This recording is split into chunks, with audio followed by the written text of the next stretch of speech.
अस्सलाम वालेकुम जी।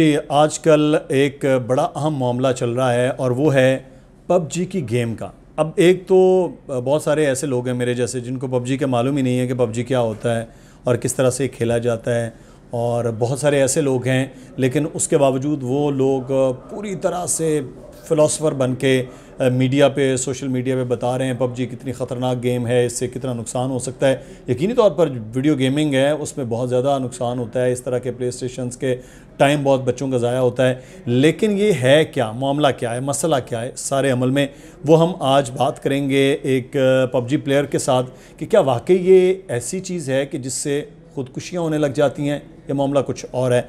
इस वक्त हमारे साथ माहिर मौजूद हैं। माहिर अस्सलाम वालेकुम। वालेकुम सलाम। माहिर, ये हमने देखा कि एक ऐसा मामला शुरू हुआ कि जनाब पबजी को जो खेलेगा वो ज़हनी तौर पर बड़ा कमज़ोर हो जाएगा, उसका ख़ुदकुशी को दिल करेगा और उसका ये सारी चीज़ें हो जाएंगी। आप खेलते हैं, आपका भी दिल करता है ऐसा? कभी नहीं। बेसिकली पबजी तो आपको सर्वाइवल सिखाता। अच्छा। पबजी का मेन ही उसूल है, जब आप उतरेंगे आपने लूट करनी है, उसके बाद आपने जोन्स के साथ, क्योंकि जोन श्रिंकिंग होता है, हज़ार्डियस जोन आपको धकेलता है अंदर, जो 9 सर्कल्स आते हैं। नॉर्मल एरेंगल की अगर बात करें, उसमें मैप है, एरेंगल नाम है उसका, 9 सर्कल आते हैं उसमें। अब वो सर्कल शॉर्ट होता जाता है, सबसे पहला सर्कल, उसमें इतना डैमेज नहीं मिलता, लेकिन जैसे जैसे वो आगे जाता है गेमिंग के अंदर, ये गेम के अंदर ही, तो उसमें बेसिकली एक तो होता है आपका टीम अप। 4 चीज़ें लाजमी होती हैं। एक तो होता है आपका टीम अप, दूसरा आपकी कोऑर्डिनेशन, टीम के साथ आप कोऑर्डिनेशन कैसे करें। एक तो आप साथ चलो, दूसरा कोऑर्डिनेशन करो, तीसरी स्ट्रेटजी, चौथी सर्वाइवल। अच्छा। सर्वाइवल मेन चीज़ है। अगर आप एक गेम खेल रहे हैं सर्वाइवल की, क्योंकि आप जब स्टार्ट करते हैं आपको इतना पता नहीं होता उसके हवाले से कि गेम है क्या, कैसे सर्वाइव करना है, चीज़ें कैसे करनी है। आप जैसे जैसे खेलते जाते हैं आपका आईक्यू लेवल बढ़ता है, और उसमें ये होता है, लोग कहते हैं कि फ़ैसला नहीं कर पाता बंदा। इसमें तो आपको विद इन सेकेंड्स फैसले करना है कि भाई मुझे रोटेशन कब डालनी है, कब जोन में मुझे जाना है, कब बंदे को मारना है, कब नहीं मारना। अच्छा, गेम के अंदर जो बंदा सर्वाइवल कर सकता है वो ख़ुदकुशी जैसी अटेम्प्ट कर सकता है? कभी नहीं। अच्छा। हाँ, अगर एक प्लेयर है उसको साइड से बहुत जगह से फोर्स किया जाए, फैमिली की तरफ से कि बहुत ज़्यादा फोर्स किया जाए। हमारे यहाँ बदकिस्मती ये है कि हम फैमिली के प्रेशर को कभी भी नहीं जानते, हम इंस्टीट्यूशन के प्रेशर को कभी नहीं मानते। अगर आप स्कूल स्टूडेंट हैं या यूनिवर्सिटी स्टूडेंट हैं, आप फेल हो जाते हैं, आपका रवैया टीचर्स का अच्छा नहीं है, मारते हैं, चीज़ें करते हैं, और घर पे आते हैं, घर पे भी घर वाले आपकी बात को समझने की कोशिश नहीं करते, आपको टाइम नहीं देते, तो उस पर ये चीज़ हो जाती है। लेकिन पबजी के अगर एतबार से देखें तो ऐसा कभी भी नहीं हो सकता कि एक बंदा पबजी खेलता हो और वो खुदकुशी करे। इसकी मिसाल दुनिया में कहीं नहीं मिलती जो यहाँ दी जा रही है। अच्छा, इसमें ये नहीं कि इतनी एज का बच्चे, क्योंकि जिस तरह की ये गेमिंग है, मैंने उसके बाद ही देखा जब ये सारा मामला हुआ, इसमें तो फायरिंग और ये और लूट मार और सब कुछ है, तो ये छोटे बच्चे जब खेलेंगे तो फिर तो बड़ा अजीब सा असर होगा। तो ये कोई एज रिस्ट्रिक्शन नहीं है इस पर? बिल्कुल एज रिस्ट्रिक्टेड है। अच्छा। लेकिन हमारे यहाँ बदकिस्मती, मैंने आपको यही कहा कि पेरेंट्स तवज्जो नहीं देते। ये गेम 16+ के लिए। अच्छा। इवन कि आप कॉम्पिटिटिव सीन में भी जाओगे, वहाँ आपको कम से कम 16 साल होना चाहिए, एक दिन भी कम नहीं। ठीक। आपकी एप्लीकेशन जिस दिन आप सबमिट कर रहे हो, उस दिन अगर आप 16 साल के नहीं हो, एक्सेप्ट नहीं होगी कॉम्पिटिटिव। तो ये फिर छोटे छोटे बच्चे कैसे खेल लेते हैं? असल में ये है कि हमारे यहाँ एक उसूल ये है कि बच्चों को टाइम नहीं देते पेरेंट्स। वो क्या करते हैं कि भाई चलो बच्चा अपना मोबाइल दे देते, बच्चा कर लेगा। 5 साल का, 6 साल का, 7 साल का बच्चा, 12 साल का बच्चा, इनको मोबाइल दे दिया जाता है। लॉगिन होती है पेरेंट्स की आईडी से। सही। पेरेंट्स की आईडी से लॉगिन हुई और उस पर उन्होंने गेम डाउनलोड कर लिया। डाउनलोड करने के बाद उन्होंने लॉगिन भी कर लिया, अपना आईडी भी डाल दी। लेकिन पबजी ने एक अच्छा इकदाम ये किया था, कोई इसको अभी यहाँ पाकिस्तान में कभी भी नाम नहीं लेगा, ना कि वो वकील जिसने ये दरख्वास्त दायर की, ना वो जो बंदा जो बोल रहा है जिसने दरख्वास्त दी थी, उसने किस लिए दी थी। इसलिए कि मैं जहाँ जाता हूँ अपने रिश्तेदारों में हर कोई पबजी खेल रहा होता है। अच्छा। एडिक्टिव है वो, एडिक्टिव तो होगा भाई, वीडियो गेम है, जब तक वो एडिक्टिव नहीं होगा, वो अट्रैक्ट नहीं करेगा तो कोई खेलेगा क्यों। सही। इसलिए तो पाकिस्तान में सबसे टॉप ट्रेंडिंग गेम है इस वक्त। सबसे ज़्यादा लोग पाकिस्तान में पबजी खेलते हैं। कितने पाकिस्तान में लोग हैं जो पबजी खेलते होंगे? मैं आपको गारंटी से कहता हूँ 25 लाख से ऊपर बंदे खेलते होंगे। तो मैं उन 25 लाख में भी शामिल नहीं हुआ। पाकिस्तान में 22 करोड़ आबादी में 25 लाख बहुत बड़ी तादाद है जो ऑनलाइन गेमिंग वो कर रही है। लेकिन ये जो 25 लाख लोग हैं, ये अब कहा गया उस पिटीशन में कि ये एडिक्टेड ऐसी है, बच्चों को नुकसान हो रहा है, टाइम ज़ाया हो रहा है, तो फिर ये क्यों खेला जा रहा है? इसका फ़ायदा क्या है खेलने का? बेसिकली हमारे यहाँ इन्जॉयमेंट बहुत है इस गेम में। अच्छा। आप टीम अप करते हो, आप हंसी मजाक में खेल लेते हो, तफरी करते हो, उसमें ये सारी चीज़ें होती हैं। बेसिकली ये होता है कि बहुत सारे हमारे, जैसे मैं खुद हूँ, मैं ऐसे सोशली बहुत कम फ्रेंड मैंने बनाए हुए हैं जिनसे मैं मिलता हूँ, या कि कभी कभार मैं किसी दोस्त से मिल लिया, लेकिन गेम में जो मेरे फ्रेंड्स हैं उनसे मैं रोज़ाना मिलता हूँ। अच्छा। मेरी उनसे इंटरेक्शन अच्छी हो जाती है, बातचीत अच्छी हो जाती है, एक जो शायनेस है मेरा वो ख़त्म हो जाता है, वो चीज़ भी हो गई। और गेम में भी मैं उस पर अच्छा। तो काम पे असर नहीं पड़ता, आप इतने घंटे गेम खेलते हैं? कहाँ काम पे असर पड़ेगा, काम की सारी फ्रस्ट्रेशन पबजी में दूर हो जाती है। अच्छा। इन्जॉयमेंट है, एंटरटेनमेंट है। इवन कि अगर आप जाएं तो नेपाल में, मैं आपको बताऊं कि नेपाल में ये हुआ कि डिस्ट्रिक्ट कोर्ट ने पाबंदी लगा दी 11 अप्रैल को, पिछले साल के 10 अप्रैल को सॉरी, पाबंदी लगा दी कि पबजी एडिक्टिव है और टाइम ज़ाया हो रहा है और लोगों बच्चों के जहनों पे वो है। अगले दिन समात होती है सुप्रीम कोर्ट में, तो उन्होंने अपने वर्डिक्ट में क्लियरली कहा है कि it's a source of entertainment. इसमें कोई ऐसी चीज़ नहीं है कि जो कि लोगों के दिमाग पे असर करे। तो नेपाल में तो पबजी में जो लोग मरते होंगे वो जिंदा भी हो जाते होंगे उसके जंगलों में। अच्छा, एक मज़े की बात आपने, अच्छा ये सिर्फ मजाक की बात है, आपने अच्छा मिसाल दिया कि लोग जो पबजी में मरते हैं वो जिंदा होते हैं, और पबजी में वाकई यही है कि आप मरते हो तो जिंदा होते हो, आप नेक्स्ट टाइम बेहतर एफर्ट करते हो। जैसे कि आप नॉर्मल ज़िंदगी में काफ़ी दफ़ा आप गिर जाते हो, मुश्किल हालात आते हैं, आप टूट जाते हो कभी, लेकिन आप उसके बावजूद भी आते हो आगे। अगर ये अदालत इस पर पाबंदी लगा देती है, पीटीए पाबंदी लगा देती है, पहले तो पीटीए का फैसला होगा, उसके बाद अगर ये लग जाती है तो पाकिस्तान में कोई नुकसान है या सिर्फ एक गेम बंद हो जाएगी, उससे ज़्यादा कुछ नहीं? आपकी सोच से ज़्यादा मईशत को नुकसान है यहाँ पर। मईशत को क्या नुकसान है? कौन सी फैक्ट्रियाँ चल रही हैं इस पे पबजी पे जिसको नुकसान हो जाएगा? सर, आपके प्लेयर्स ने 2018 में गेम लॉन्च हुआ, उस वक्त से मेहनत की। 2020 में आपको पहला शॉट पीएमसीओ के तौर पर यहाँ से मिला। इससे पहले पीएमसीओ का कोई स्लॉट नहीं था आपका। पाकिस्तान में पीएमसीओ नहीं होता। पीएमसीओ क्या है हमारे नाज़रीन? मोबाइल क्लब ओपन, जो पबजी मोबाइल की तरफ से ऑफिशियल उनका टूर्नामेंट होता है। अच्छा। उसका इस साल हुआ है, उसका प्राइस पूल था 50 लाख।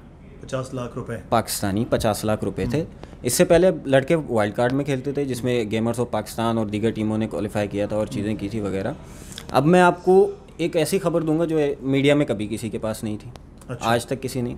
आपका पहला पीएमसी हुआ, यहाँ पर लैंड हुआ। आपकी टीम जो चैंपियन है, रेड बुल ने अगले ही दिन उनको मेल कर दी। अच्छा। कि हम आपको स्पॉन्सर करने में इंटरेस्टेड हैं।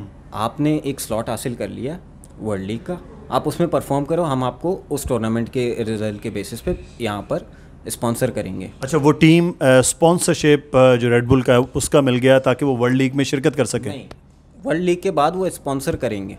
ओके। अगर वो परफॉर्म करते हैं, ठीक है, उनको स्पॉन्सरशिप मिल जाएगी। जैसे कि आपने मैं आपको मिसाल दूं इंडिया की। इंडिया में टूर्नामेंट्स बहुत ज़्यादा होते हैं। अच्छा। लोकल टूर्नामेंट्स के अलावा पबजी के अपने भी होते हैं। तो वहाँ पर आज से 1 साल पहले पहली गैर मुल्की टीम आई, फनेटिक एज ए स्पॉन्सर। वो आए, उन्होंने इंडिया में अपने आप को रजिस्टर किया और फिर प्लेयर वो किए। रजिस्ट्रेशन की फ़ीस उन्होंने दी, सही, टीम हायर किया। वहाँ पर उस टीम के ज़रिए जितनी भी वो साइड में स्पॉन्सर पकड़ रहे हैं, उनकी जो ऑर्गेनाइजेशन जितना कमा रही है उसका टैक्स दे रही है हुकूमत को, वो पैसों में। अभी अगर मैं आपको अवार्ड की बात करूँ, रिवॉर्ड की बात करूँ, पाकिस्तान में अगर 50 लाख है तो हम इसकी बात करते वर्ल्ड लीग की। वर्ल्ड लीग बेसिकली पहले तो ये था कि भाई हमने ये करनी है कि 16 टीमें या 17 टीमें 20 टीमें वो होंगी दुनिया भर की। वो आएंगी एक जगह पे, लैन इवेंट होगा लोकल एरिया नेटवर्क पे, एक ही एरिना में होंगे सब, वहाँ खेलेंगे लोकल एरिया, जो बाहर के नहीं, कोई इंटरफेयर नहीं कर पाएगा। लेकिन कोरोना आया, कोरोना की वजह से उन्होंने इसको कर दिया ऑनलाइन। ऑनलाइन की वजह से इन्होंने स्लॉट्स बढ़ा दी, तो और वर्ल्ड लीग को लीग फॉर्मेट में ले गए और 2 हिस्सों में तकसीम कर दिया, ईस्ट और वेस्ट। ईस्ट में पाकिस्तान किसी लीग में था इस वर्ल्ड लीग में? बिल्कुल, वर्ल्ड लीग में है ईस्ट में। और वाई टीम है फ्री स्टाइल, जिसने क्वालिफाई किया और आज उनकी दरख्वास्त की समाअत भी हुई थी इस्लामाबाद हाई कोर्ट में। जो तो ये मुझे ये बताएं कि अगर ये खिलाफ फैसला आ जाता है तो फिर पाकिस्तान इस वर्ल्ड लीग से बाहर भी हो सकता है? पाकिस्तान वर्ल्ड लीग से बाहर हो जाएगा और पाकिस्तान का जो स्लॉट मिला है वो साउथ एशिया रीजन की तरफ से मिला है, एक माइनस करके पाकिस्तान को दिया गया। तो वो ये एक बहुत बड़ी खबर है कि अगर ये ऐसा होता है तो पाकिस्तान के उन प्लेयर्स के लिए, पाकिस्तान की जो गेमिंग का मामला है, असल में चक्कर ये है कि हमारे पाकिस्तान में आईटी का इशू ही इतना है कि हम समझ ही नहीं पाते हैं कि क्या है, आईटी से कितना पैसा कमाया जा सकता है। सिंगापुर देख लें आप, इंडिया को देख लें, इस वक्त पूरे रीजन पर छाया हुआ है, लेकिन हम शायद अभी 19वीं सदी में जीना चाह रहे हैं। आप पैसों की बात करें तो पैसों की तरफ आते हैं कि इसका रिवॉर्ड है $5 मिलियन, यानी $50 लाख। $5 मिलियन इनाम है, और वर्ल्ड लीग के फर्स्ट वर्ल्ड लीग का फर्स्ट प्राइज ओवरऑल में ये कि आप मैच खेल रहे हैं उसके भी आपको, यानी वीकली आपने 3 दिन आपके मैचेस होंगे, 15 मैचेस में आप लगातार आए, वो 15 मैचेस के 2,000 रुपये अलग, $2,000 अलग, और 1,000 बोनस आपको मिल जाएगा पार्टिसिपेशन का। सही। और आप जब जिस तरह से रैंक लेंगे मैच में उसके अलग होंगे।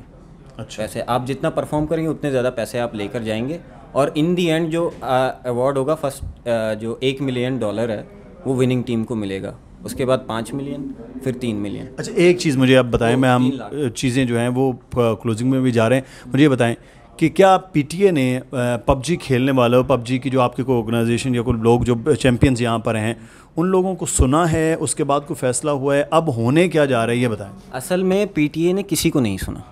अच्छा, तो खुद से फैसला कर लिया बैठे बैठे? पीटीए का सीन ये हुआ कि भाई पहली दफ़ा ये हुआ कि एक बंदा जो अपने फैमिली वालों से परेशान था कि वो टाइम नहीं देते और बात नहीं करते, उन्होंने दरख्वास्त दी पीटीए में।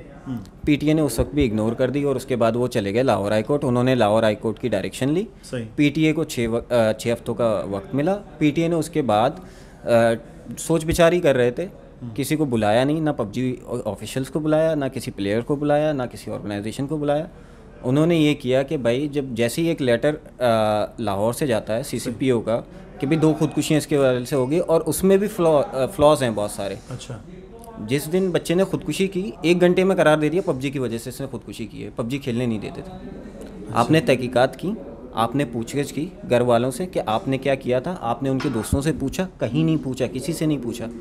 और पबजी एक लेटर की बुनियाद पे उन्होंने टेम्परेरीली सस्पेंड कर दिया यहाँ पर, जिसकी वजह से आपके यहाँ चैंपियन टीम प्रैक्टिस नहीं कर पा रही, क्योंकि वो दुनिया के बेहतरीन टीमों के उसके लिए मुकाबले में। अभी रेड बुल आने वाली थी आपके यहाँ, रेड बुल का टूर्नामेंट भी चल रहा है। सही। उस पर 50 लाख उसके भी हैं। ड्यूक गेमर्स अरीना हुआ यहाँ पर, उन्होंने 50 लाख इस बार सारा झोंक दिया इस पर। Dota 2 पे कुछ भी खर्च नहीं किया, पबजी पे खर्च किया, क्योंकि वो ज़्यादा खेला जा रहा है, ईजी टू एक्सेस है, मोबाइल पे आप खेल लेते हैं। उसका ये हुआ कि 50 लाख का तो प्राइस पूल था, उसमें 20% हुकूमत ने टैक्स काट लिया। सही। 10 लाख रुपए टैक्स अलग दिया था इवेंट ऑर्गेनाइज करने का। तो वो सारा पूरे का पूरा एक जो है वो नुकसान है। और अभी जो रेड बुल का हो रहा है, उनको इस टाइम पे जितना ये बैन रहेगा, अभी 9 तारीख तक जो टाइम दिया है, उनको 18 लाख का नुकसान होगा। अगर बैन रहता है 9 तारीख तक, उन्होंने जितना इन्वेस्ट किया यहाँ पर 18 लाख का नुकसान ये हो गया।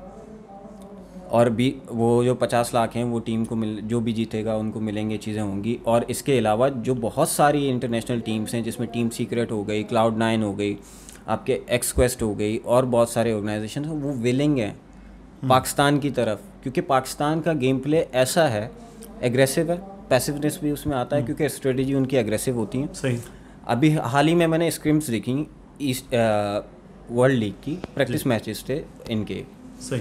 तो एफएस के सामने इस वक्त की वर्ल्ड चैंपियन टीम BTR आई। अच्छा, मैं इसको हम इसको कंटिन्यू करेंगे, इस पूरे अमल को कुछ चैंपियंस के साथ भी हम बैठ के गुफ्तगू करें। माहिर हमारे साथ मौजूद है, लेकिन एक चीज़ मैं आपको यहाँ कि 25 लाख लोग अगर ये खेलते हैं, तो 25 लाख लोगों के किसी गेम या किसी चीज़ का फ़ैसला किसी एक चीज़ पर नहीं होना चाहिए। अदालत को, पीटीए को, ज़िम्मेदारान को यकीनी तौर पर फौरी तौर पर फ़ैसला करते हुए तमाम तर चीज़ों को देखा जाना चाहिए।